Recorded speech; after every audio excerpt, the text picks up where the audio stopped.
걱정에 손절매 주문을 내라. 월가에서 돈을 버는 방법을 알고 싶은가?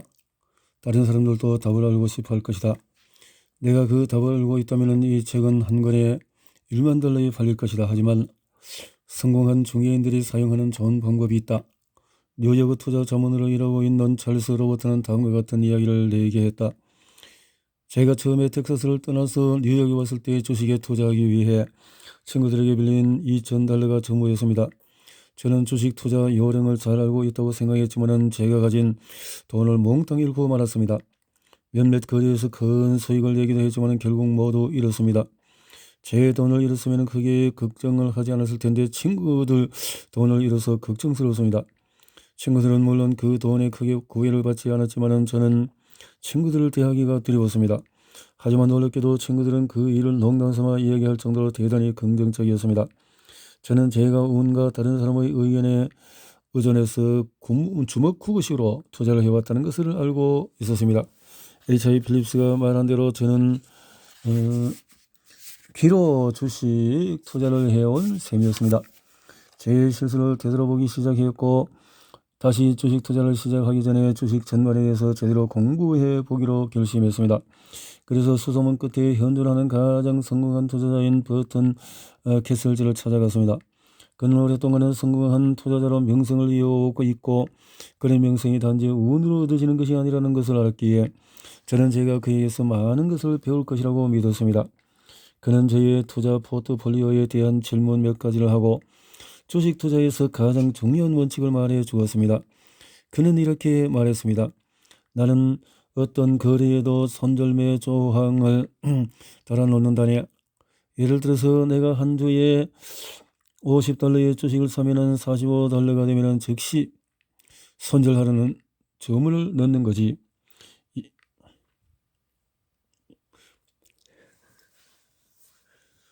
이 말은 매수한 주식이 5포인트 하락하면 주식을 자동으로 매도해서 손실을 5포인트로 제한한다는 말입니다. 거래가 잘 되면 이익은 평균 10에서 25, 50포인트에 달할 수도 있을 거야. 결과적으로 손실을 5포인트로 제한하면 거래에서 절반 이상 실패해도 여전히 많은 돈을 벌 수 있지 않겠나? 저는 그 원칙을 즉시 채택해서 그 이후로도 줄곧 그렇게 해오고 있습니다. 이 원칙이 제 고객과 저에게 많은 돈을 벌게 해주었습니다. 시간이 흐르면서 이 손절매 원칙을 주식시장이 아닌 다른 곳에서 사용할 수 있다는 것을 깨달았습니다. 저는 걱정, 성가신 일, 화나는 일에도 손절매 주문을 하기 시작했습니다. 그것은 마법 같은 효과가 있었습니다. 저는 약속 시간을 잘 지키지 않는 친구와 자주 점심 식사를 합니다. 예전에 그는 점심 식사 시간의 절반이 지나도록 나타나지 않아 제 속을 끓게 했었습니다. 마침내 저는 친구에게 이렇게 말했습니다. 빌, 자네를 기다리는 손절매 기준은 정확히 20분이야. 20분이 지나도 오지 않으면 점심 약속은 물 건너간 줄 알아. 나는 그냥 갈 거야. 내가 오래전에 조급함, 자기 정당화 욕구, 후회, 또 정신적인 긴장에 대해서 손절매 주문을 했으면 얼마나 좋았을까. 왜 내 마음의 평화를 위협하는 상황을 제대로 판단해서 이봐 데일 카네기, 이 상황은 이 정도만 신경 쓰면 될 일이야. 그 이상은 안 돼 라고 말할 수 있는 상식이 없었을까. 그러나 나는 적어도 이것 하나만은 잘했다고 인정할 수가 있다. 미래에 대한 내 꿈과 계획 그리고 몇 년간의 작업이 물거품이 되려 하고 있었다. 30대 초반에 나는 소설가가 되기로 결심했다. 제2의 프랭크 노리스나 잭 런던 아니면 토마스 하디가 되고 싶었다. 유럽에서 2년 동안에 지낼 무렵에 1차 세계대전 후에 달러가 풍족한 시절이라 그리 어렵지 않게 지낼 수 있었다. 나는 유럽에서 내 역작을 쓰면서 2년간 지냈다. 나는 그 작품에 눈보라는 제목을 지었다. 제목은 아주 적합했다. 왜냐하면 출판사들의 반응은 타코타의 병원에 휘몰아치는 눈보라처럼 냉정했기 때문이었다. 출판 대리인이 나에게 소설가로서의 재능이 없다고 말했을 때 심장이 멎을 것 같았다. 멍한 상태로 그의 사무실 나갔다. 내 머리를 곤봉으로 친다 해도 그렇게 멍할 것 같진 않았다. 나는 망연자실했다. 인생의 기로에 서 있고 중대한 결정을 할 시점이라는 것을 깨달았다. 무엇을 해야 할까? 어느 쪽으로 가야 할까? 이런 멍한 대를 벗어날 때까지 몇 주가 걸렸다. 그때는 극정의 선절매 주문을 하라는 구절을 들을 정기 없었지만은 지금 돌이켜보니 나는 정확히 그렇게 했다. 나는 땀 흘려서 소설을 쓰던 2년이라는 시간이 나름대로 가치가 있었음을 인정하고 거기서부터 앞으로 나아갔다. 나는 성인 교육 강좌를 개발해서 가르치는 본연의 일로 돌아왔고 남는 시간에는 전기문을 썼다. 내가 그때의 결정을 기뻐하고 있을까? 그때를 생각할 때마다 나는 길거리에 나가 춤이라도 추고 싶은 느낌이다. 내가 제2의 토마스 하디가 되지 못한 것 단 하루, 단 한 시간도 후회한 적이 없다. 100년 전 부엉이가 우는 월든 호숫가에서 헨리 서로우는 선수 만든 잉크에 그 깃털로 만든 만년필을 적시하며 일기에 다음과 같이 썼다. 어떤 일에 거치는 시간을 얼마나 들였느냐로 판단된다. 다른 말로 하면은 우리가 어떤 일에 우리 시간을 지나치게 소비하면 미련하다는 말이다. 길버트와 설리반은 유쾌한 대사와 음악은 만들 줄 알았지만 자신들의 삶을 유쾌하게 만드는 방법은 몰랐네. 그들은 인내, 비나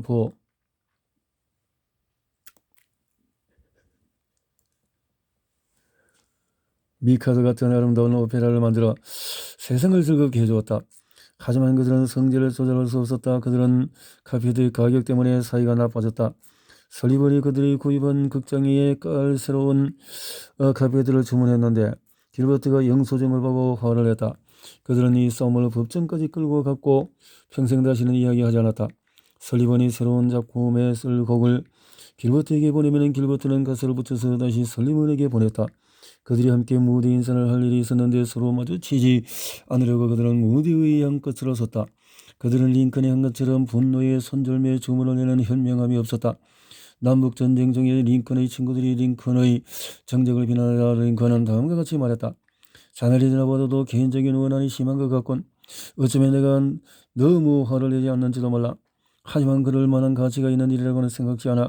인생의 절반을 싸움에 낭비할 정도로 시간이 많은 사람은 없어. 어느 누구라도 나를 비난하지 않으면 나는 지난 일을 잊어버린다네. 내가 이래서 숙모라고 부르는 분도 링컨의 용서하는 마음을 가졌다면 얼마나 좋을까. 프랭크 삼촌과 숙모가 살던 농장은 저당이 잡혀 있었고 온통 잡초로 뒤덮여 있었고 척박하고 물떼기도 힘들었다. 그들의 형편은 안 좋았고 한 푼이라도 아껴 써야 했다 하지만은 에디스 숙모는 휑한 집을 꾸밀 수 있는 커튼과 전일거래한 것을 사는 것을 좋아했다. 그녀는 세간을 댄 에버 서울 목포점에서 외상으로 샀다. 프랭크 삼촌은 빚을 지는 것을 걱정했다. 삼촌은 몰래 포목점에 자기 부인에게 외상으로 물건을 주지 못하게 했다. 숙모는 이 사실을 알고는 화를 냈다.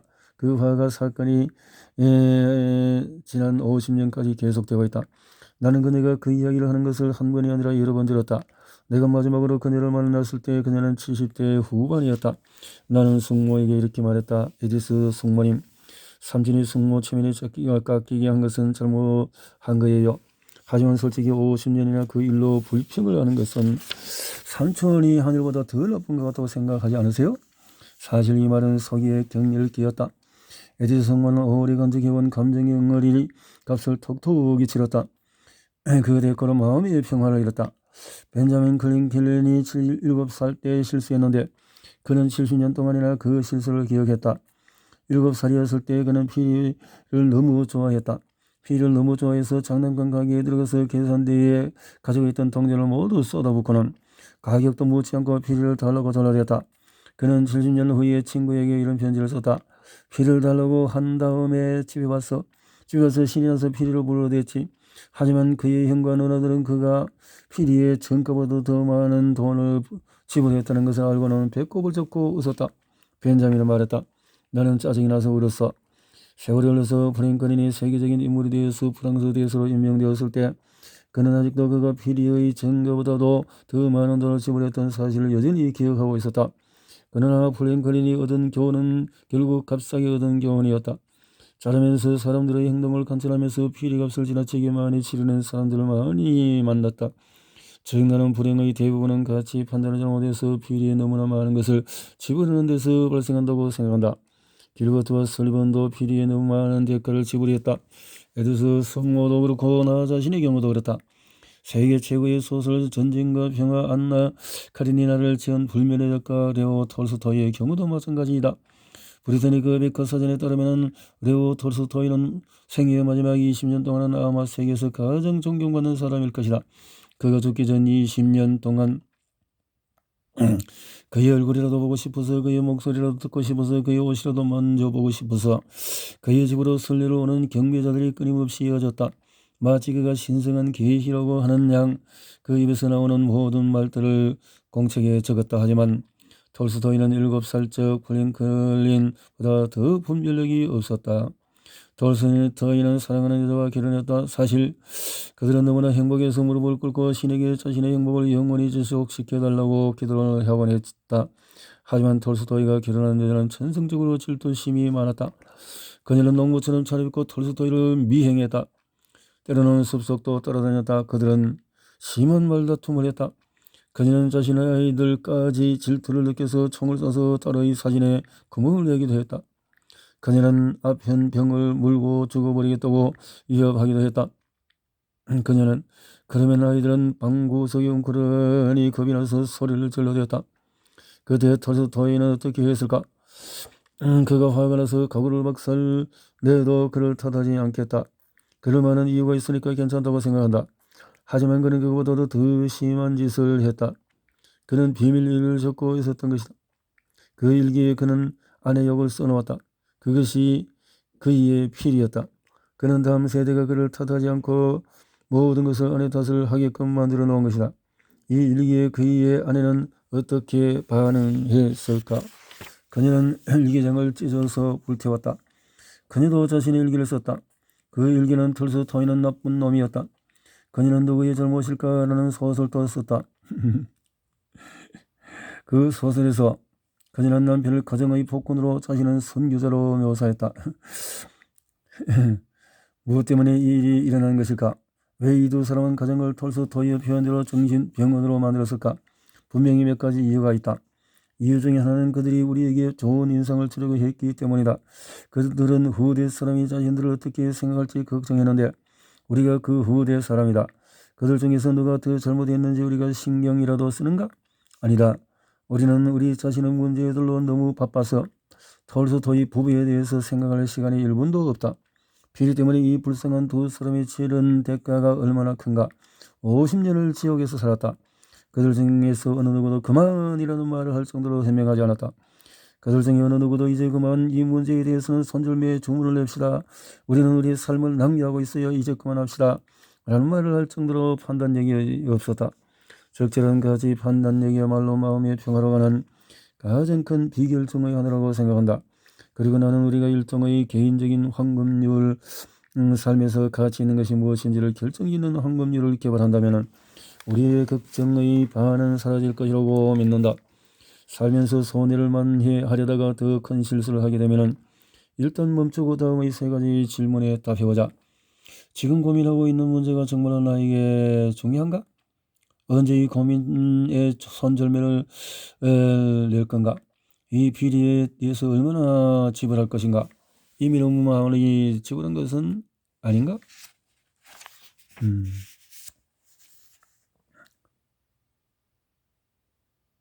그래야 톱밥을 켜려고 하지 마라.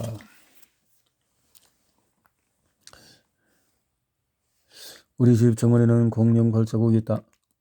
이 공룡 발자국은 혈암과 돌에 묻혀 있었던 것으로 나는 이것을 예일대학교 피바디 박물관에서 구입했다. 피바디 박물관의 큐레이터가 내게 보낸 편지에서 이 발자국이 1억 8천만 년 전의 것이라고 말했다.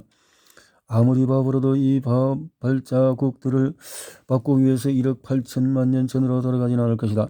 시간을 돌려서 180초 전에 일어난 것을 바꿀 수 없기 때문에 이미 일어난 일을 걱정하는 것보다도 어리석은 것은 없다. 180초 전에 일어난 일의 결과를 바꾸기 위해서 뭔가를 할 수는 있다. 하지만 이미 일어난 일을 바꿀 수는 없다. 과거가 건설적일 수 있는 길은 단 하나밖에 없다. 조용히 과거의 잘못을 분석하고 거기에서 교훈을 얻은 후에 잊어버리는 것이다. 나는 그것이 사실임을 알고 있다. 하지만 내가 항상 이것을 실천할 용기와 분별력을 가졌던 걸까? 그 질문에 답하기 위해 내가 몇 년 전에 겪은 놀라운 경험을 말하고자 한다. 나는 30만 달러를 한 푼도 남기지 못하고 날렸다. 대규모 성민 교육 사업을 시작해서 여러 도시에 지점을 열고 홍보비와 간접 비용으로 많은 돈을 썼다. 가르치는 데 너무 바빠서 재정에 신경을 쓸 여유가 없었다. 나는 너무 순진해서 지출을 관리할 유능한 관리인이 필요하다는 사실을 깨닫지 못했다. 1년이 지난 후에 나는 정신이 번쩍 들게 하는 놀라운 사실을 발견했다. 엄청난 수입에도 불구하고 손이익이 한 푼도 없었다. 이 사실을 발견하고 나서 나는 두 가지 조치를 취해야 했다.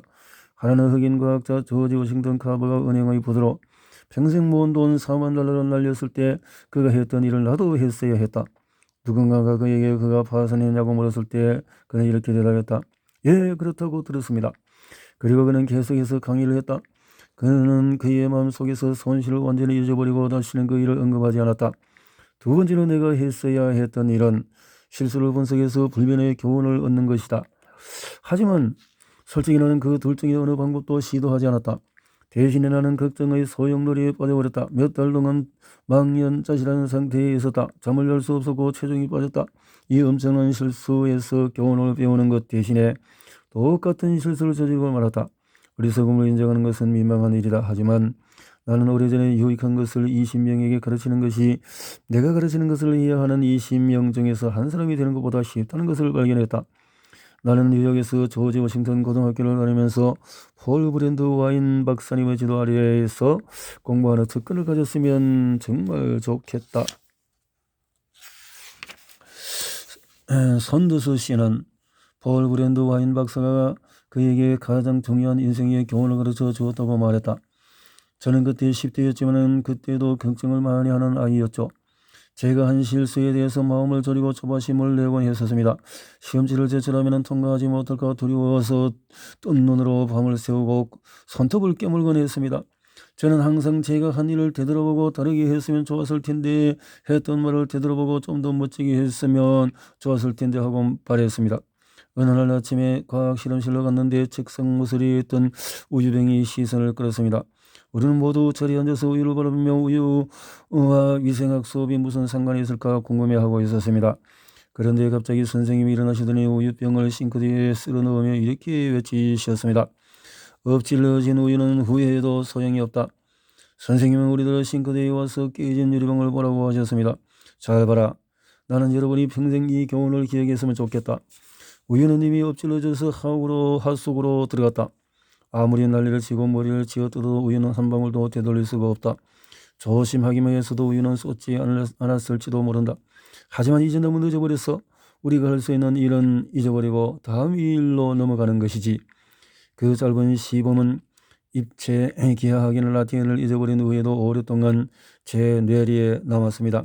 사실 제 고등학교 4년 동안에 배운 것보다도 더 실용적인 삶의 방식을 가르쳐 주었습니다. 그 시범은 가난하면 우유를 쏟지 말고 쏟았다면 완전히 잊어야 한다는 것을 가르쳐 주었습니다. 어떤 독자들은 엎질러진 우유를 후회해도 소용이 없다는 진부한 속담을 과대평가한다면서 콧방귀를 낄지도 모르겠다. 나도 이 말이 진부한 말임을 안다. 나는 당신이 이 속담을 1000번도 넘게 들었다는 것을 알고 있다. 하지만 나는 이 진부한 속담에 수세기에 걸쳐서 내려온 지혜의 정수가 들어있다고 생각한다. 이 속담은 인류의 치열한 경험에서 나와 무수한 세대를 거쳐왔다. 역사상 최고의 학자가 걱정에 대해서 쓴 모든 글을 읽어봐도 다리에 도착하기까지 미리 다리를 건너지 마라와 엎질러진 우유는 후회해도 소용이 없다라는 진부한 속담만큼 심오한 것을 읽어본 적이 없다. 이 속담에 콧방귀를 뀌는 대신에 이 속담을 적용해버리면 우리는 이 책이 전혀 필요하지 않을 것이다. 사실 우리가 속담의 대부분을 적용하면 거의 완벽한 삶을 살 것이다. 하지만 지식은 실제 적용될 때까지 힘을 가지지 못한다. 이 책의 목적은 새로운 지식을 여러분에게 말해주기 위한 것이 아니라 이 책의 목적은 여러분이 이미 알고 있는 것을 상기시켜 주어 그것을 실천하게 하라고 말을 해주기 위함이다. 나는 항상 필라델피아 불리틴의 편집장 브래드 풀르쉐드 같은 사람을 존경해왔다. 그는 오래된 진리를 새롭게 생생하게 설명할 줄 아는 재능을 가졌다. 대학 졸업실 연설에서 그는 학생들에게 물었다. 나무를 톱질해 본 사람이 있습니까? 손을 들어보십시오. 대부분의 학생이 손을 들었다. 그때 그가 다시 질문했다. 톱밥을 켜본 사람이 있습니까? 아무도 손을 들지 않았다. 물론 여러분은 톱밥을 켤 수 없습니다. 이미 톱질했으니까요. 과거도 마찬가지입니다.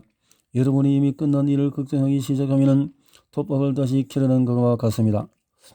야구계의 오래된 전설 코니 맥이 81세였을 때 나는 그에게 이미 진 게임에 대해서 걱정을 해본 적이 있는지 물었다. 그럼 그랬었지. 하지만 오래전에 그런 바보짓은 그만두었지. 그렇게 해봤자 상황이 좋아지지 않는다는 것을 깨달았지. 이미 흘러간 물로 물레방아를 돌릴 수는 없지. 이미 흘러간 물로 물레방아를 돌릴 수는 없고 톱으로 톱밥을 켤 수도 없다. 그러나 얼굴에 주름은 위궤양은 없앨 방법이 있다. 나는 잭 댐시와 추수감사들의 저녁 식사를 했다. 그런 식사를 하면서 토니에게 져서 헤비급 챔피언 타이틀을 빼앗겼을 때 이야기를 했다. 당연히 패배는 그의 자존심의 큰 상처가 되었다. 시합 중간에 내가 갑자기 늙었다는 것을 깨달아서 10라운드의 끝에 쓰러지지는 않았지만 얼굴은 찢어져서 부풀었고 눈은 거의 감겨 있었지. 심판이 승리의 표시로 진 터니의 손을 들어 올리는 것을 봤어. 나는 더 이상 세계 챔피언이 아니어서 나는 비를 맞으며 사람들 사이를 뚫고 선수 대기실로 돌아왔어. 내가 지나갈 때 어떤 사람들이 내 손을 잡으려 했지. 다른 사람들은 눈에 눈물이 가득 고여 있었어. 1년 후에 나는 터니와 다시 싸웠어. 하지만 소용이 없었어. 나는 끝난 거야. 걱정하지 않은 것은 어려운 일이지만 나는 이렇게 내 자신에게 말했어. 나는 과거 속에서 살거나 이미 쏟아지는 우유 때문에 울지 않을 거야. 턱에 한 방 맞았지만 쓰러지지 않을 거야. 그리고 잭 댐시는 정확히 그렇게 했다. 어떻게 했느냐고? 속으로 쉴 새 없이 나는 과거를 생각하지 않을 거야 라고 말했을까? 아니, 그러는 것은 오히려 과거의 아픈 기억을 더 생각나게 만들었다. 그는 패배를 받아들이고 있었다. 그러나 그리고 나서 미래에 대해서 계획을 집중했다. 그는 브로드웨이 잭 댐시 레스토랑을 경영하고 57번가 호텔을 경영하면서 바쁘게 지냈다. 건투생 경기를 주최하고 건투 강습을 하면서 바쁘게 지냈다. 건설적인 일로 바쁘게 지내며 과거에 대한 생각하는 시간도 마음도 없었다. 지난 10년이 내 챔피언했을 때보다 더 좋았어 라고 잭 댐시는 말한다. 댐시는 책을 많이 읽지 못했지만 자신도 모르게 그는 셰익스피어의 충고를 따르고 있었다. 현명한 사람은 앉아서 실수를 한탄하지 않고 손실을 만회하는 방법을 즐겁게 찾는다. 역사책과 전기문을 읽고 힘든 상황에 처해 있는 사람들을 관찰하면서 나는 사람들의 걱정과 비극을 극복하고 행복한 삶을 살아가는 능력에 놀라고 감명을 받는다. 나는 예전에 싱싱교도소를 방문한 적이 있다. 거기서 죄수들이 보통 사람보다도 행복해 보여서 놀랐다. 나는 이 마을을 싱싱교도소장인 루이스 이 로스에게 했다. 그는 나에게 이렇게 말해주었다. 죄수들이 처음 싱싱교도소에 오면은 그들은 억울해하고 분통을 터뜨린다. 하지만 몇 개월이 지나면 좀 똑똑한 사람들은 자신의 불행을 잊고 교도소 생활에 차분하게 적응하고 유쾌하게 지내려고 한다. 로스 소장은 정문서였던 수감자 이야기를 해주었다. 그는 교도소 담장에 채소와 꽃을 키우면서 노래를 불렀다. 교도소 안에서 꽃을 키우면서 노래를 불렀던 죄수는 우리들보다도 더 현명한 사람이었다. 그는 알고 있었다. 움직이는 손은 글을 쓰고 다 쓰고 나서는 옮겨간다. 너희의 신앙심이나 지혜도 그 한 줄의 반도 되찾지 못하고 너희 모든 눈물도 그 가운데 한마디 말도 지우지 못한다. 그런데 왜 쓸데없이 눈물을 흘리는가? 물론 우리는 실수도 하고 바보 같은 일도 저지른다. 그런 게 뭐가 어떻다는 말인가? 그렇지 않은 사람이 어디 있는가? 나폴레옹도 그가 싸운 중요한 전투의 3분의 1은 패배했다. 아마 우리의 승률이 나폴레옹보다 나쁘지 않을 것이다. 어쨌든 왕이 거느린 준모와 병사로도 과거는 돌릴 수 없다. 톱으로 톱밥을 캐려 하지 마라. 걱정하는 습관을 없애는 것, 고민을 몰아내고 법석 뜨지 말고 사소한 것, 걱정을 위해서 평균 이율의 법칙을 사용하고 피할 수 없으면 받아들이고 걱정에 손절매의 주문을 내고 과거는 과거로 묻어버리라. 이렇게 했네요.